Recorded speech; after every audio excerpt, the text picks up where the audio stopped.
धन्यवाद अमरीश जी। चैनल्स की जो आपने बात कही आज मैं उन शब्दों को दोहरा नहीं सकता। एक जगह मैं बैठा था पेड़ के नीचे चाय पीने अपने विश्वविद्यालय के जीवन में मैं जहाँ जहाँ हम लोग चाय पीते थे और वहाँ दो व्यापारी आए और चैनलों को जो उन्होंने गाली देना शुरू किया, उसका बाद एक आदमी हमको पहचान लिया, कहा अरे सर मैं आपको नहीं कर रहा हूँ, आप मत लीजिएगा इसको। और हुआ क्या था, वो कह रहा था चूंकि जिस महानुभाव का दिखाया जा रहा था उसे हमारे शहर के ही हैं, क्या हर चैनल पर वही दिखाया जा रहा है।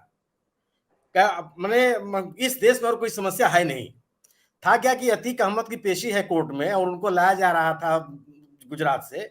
हर दिन कहा उसने कि पूरे दिन वही चल रहा है। खैर, एक जो आज बैठक हुई, एक तो सबसे अच्छी बात मैंने ये देखी सोशल मीडिया के आधार पे मैं कह सकता हूँ कि सोनिया जी के द्वारा जो लिखा गया लेख है वो पढ़ा बहुत गया, उसके उस पर प्रतिक्रियाएं बहुत आई। हालांकि श्रवण गर्ग जी की बात से बहुत सहमत हूं कि अगर वो हिंदी में भी छपा होता सादा और पढ़ा जाता, सामान्य आदमी पढ़ता।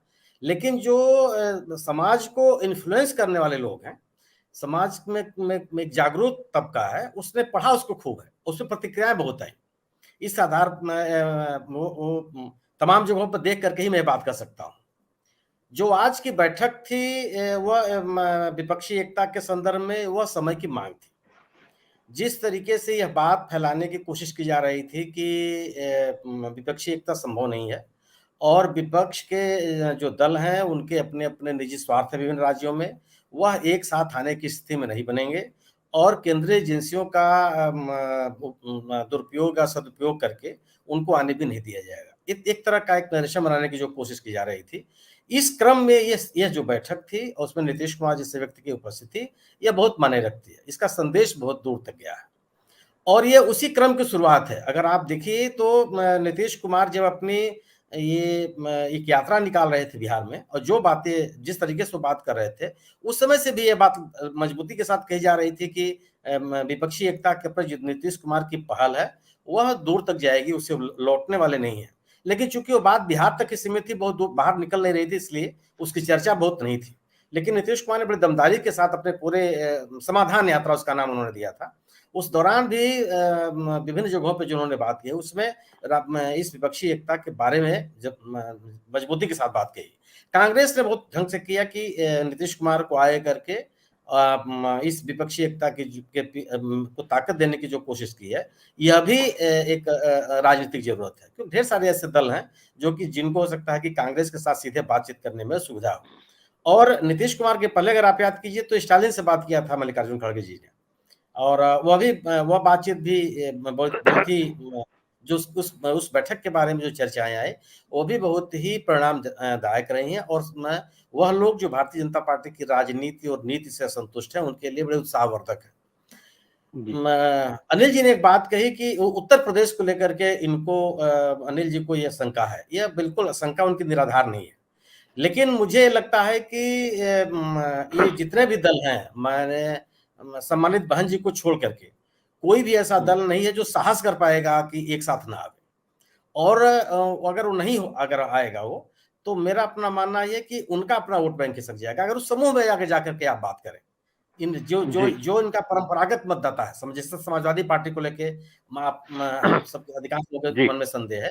समाजवादी पार्टी का जो प्रतिबद्ध मतदाता है वह भी इस बात से संतुष्ट होगा अगर भारतीय जनता पार्टी के साथ संगठित लड़ाई में यह पार्टी शामिल नहीं होती है। तो मेरा अपना मानना है कि राष्ट्रीय लोकदल कांग्रेस के साथ जाएगा, राष्ट्रीय लोकदल और कांग्रेस का गठबंधन बनेगा और पश्चिमी उत्तर प्रदेश का इस गठबंधन का बहुत ज्यादा असर होगा।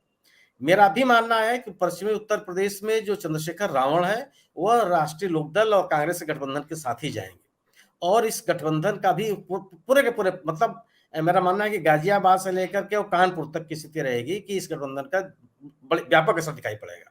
और यह स्थिति जब बनेगी तो समाजवादी पार्टी के सामने कोई विकल्प बचेगा नहीं। समाजवादी पार्टी भी अगर अपने जिन मतदाताओं को भागने का उसको आशंका है, उन मतदाताओं को बचाए रखने के लिए आवश्यक होगा कि वह इस गठबंधन के साथ जाए। और बहुजन समाज पार्टी चूंकि अपने राजनीतिक गतिविधियों के माध्यम से भारतीय जनता पार्टी के करीब दिख रही है, या लोगों के बीच में यह संदेश है कि आवश्यकता पड़ने पर वो भारतीय जनता पार्टी के साथ खड़ी हो सकती है, ऐसे में जो वह मतदाता जो भारतीय जनता पार्टी के साथ नहीं जाना चाहते हैं, वो भारतीय बहुजन समाज पार्टी के साथ नहीं जाएंगे। और खासतौर से अल्पसंख्यक मतदाताओं को लेकर के जो चिंता दोनों दलों में है, भारतीय समाजवादी पार्टी और बहुजन समाज पार्टी में, दोनों की स्थितियां ऐसी हैं कि अगर ये गठबंधन के साथ, मतलब भारतीय जनता पार्टी के साथ मजबूती से लड़ते हुए नहीं दिखेंगे, तो यह मेरा अपनी समझ है, मैं गलत भी हो सकता हूं, कि इनके साथ ये मतदाता रुकेंगे नहीं। तो और इसके बाद कि जो अन्य दल हैं, जैसे कि आम आदमी पार्टी या बीजेडी, इन दो दलों के बारे में तो यह कहा जा सकता है कि निश्चित रूप से हो सकती है इस गठबंधन के साथ नहीं आएंगे। लेकिन अगर वो नहीं आएंगे तो दिल्ली में वह स्थिति आम आदमी पार्टी की नहीं रहेगी। अगर एमसीडी के चुनाव मतदान की प्रक्रिया को अगर आप ध्यान में रखें, तो आम आदमी पार्टी के पास वह जनाधार नहीं रहेगा जिस जनाधार के लिए वो आज जानी जाती है। यह जो पहल हुई है, जो यह बैठक हुई है, मैंने ये मेरी जानकारी में नहीं हो पाया कहीं कि कोई यूपीए के संयोजन की बात नीतीश कुमार के हाथ में दी गई है। लेकिन ये जरूर है कि एक लंबी जिम्मेदारी, एक बड़ी जिम्मेदारी उनके पास है, और वह एक ऐसे व्यक्ति के रूप में विपक्षियों के बीच में है जिनका विश्वास बहुत है। दूसरी चीज कि भारतीय जनता पार्टी का जो शासन है, वह उनके ऊपर उस तरह के हमले नहीं कर सकती है, उस तरीके से उनके उत्पीड़न नहीं कर सकती जो अन्य किसी दल या अन्य किसी नेता के बारे में वो सोच भी सकती है। मेरी अपनी ये समझ है कि यह एक विपक्षी एकता को मजबूती के साथ और लोगों के बीच में संदेश देने के लिए कि विपक्षी एकता है, माने विपक्षी दलों के बीच भारतीय जनता पार्टी से लड़ने का एक संकल्प है, और वह इस अपने संकल्प के साथ एकताबद्ध होने के लिए तैयार हैं और मजबूती के साथ इस पार्टी का सामना भी करेंगे। अधिकांश दलों में यह समझ है कि कोई भी एक दल अपने बूते पर, अपने संसाधनों के बूते पर, अपने संगठन के बूते पर भारतीय जनता पार्टी के साथ लड़ नहीं सकती, संभव ही नहीं, किसी भी राज्य में नहीं है। ऐसे में अगर वो एकजुट होते हैं तो उनको लगता है कि, क्योंकि ये सवाल केवल भारतीय जनता पार्टी से लड़ना नहीं है, उनके अस्तित्व के बचाने का भी सवाल है। और जो सैद्धांतिक दल हैं, जिन राजनीतिक दलों के साथ विचारधारा का सवाल है, उनके तो सामने बहुत बड़ी संकट है कि लोकतंत्र रहेगा कि नहीं रहेगा, हमारे संविधान की व्यवस्था बचेगी कि नहीं बचेगी। उनके सामने तो वैचारिक प्रतिबद्धता यह है कि वो मिल करके इस लड़ाई को, एक संगठित लड़ाई को आगे बढ़ाना। तो मेरा